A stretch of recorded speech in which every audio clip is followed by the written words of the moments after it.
আজ এই বন্ডাটুনিকে নিয়মিত আমরা আজকে বের হবো ভ্রমণের উদ্দেশ্য, কিন্তু আসলে অত কথা শুনতেছে না, তাই তোমরা দেখতেছো ত্রিং বিরিং করতেছে। কিন্তু আমরা চলে যাচ্ছি সেই ভ্রমণের উদ্দেশ্য। বিশেষভাবে প্রথমে আমি আর তুমি ভাবতেছি, উনি নামতে পারতেছে না, ও আস্তে আস্তে নামাইতেছে। সোজা দাঁড়া, উনি তো পারতেছে না, কারণ ও এখনো ছোট মানুষ, তাই কিছু পারে না। আমি প্ল্যান করছি আর ওরা আস্তে আস্তে নিয়ে যাবো, এলাকার পরিচিত করাবো। তো এটা হচ্ছে আমাদের বাড়ি।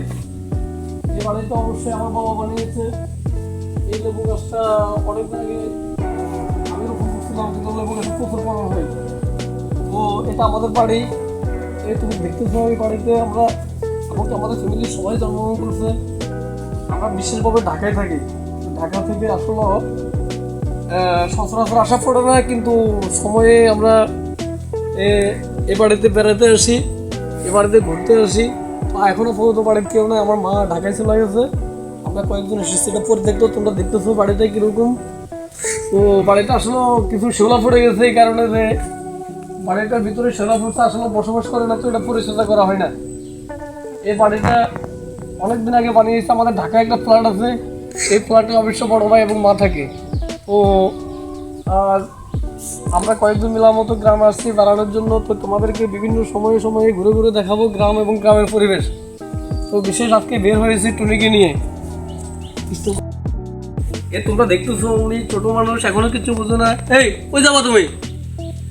হ্যাঁ কই যাবা? হ্যাঁ, কিছু এখনো বুঝে না। আর একটু বড় হলো মতো ওনারা দিয়ে মতো ভালো একটা ব্লগ বানানোর চেষ্টা করবো, কিন্তু এখনো আসলে চেষ্টা করতেছি, কিন্তু এখনো চেষ্টা সফল হইতেছে না। আসো আমার সাথে, আমরা ঘুরতে ঘুরতে চলে যাবো এখন আমাদের গন্তব্যস্থলে। তো যেতে যেতে তোমাদেরকে পরিচয় করা দিই আমাদের বাড়ি কোন জায়গায়। আমাদের বাড়ি নোয়াখালী শহর থেকে মাত্র 23 কিলোমিটার দক্ষিণ পূর্বাঞ্চলে, যেখানে আসলে পদপাড়ায় গাঁও। এই গায়ে মানুষ সচরাচর বসবাস, সাধারণ মানুষও বসবাস করে। এখানে কোনো ভালো মানের কোনো ফ্যামিলি নেই, রাস্তাঘাটে তেমন উন্নত না, অনুন্নত। আসতে অবশ্যই কষ্ট হয়, কিন্তু আমরা আসলে থাকতে থাকতে মতো একটা আমাদের হয়ে গেছে যে আমরা এখানে বসবাস করতে আনন্দ এবং কি উপভোগ করি।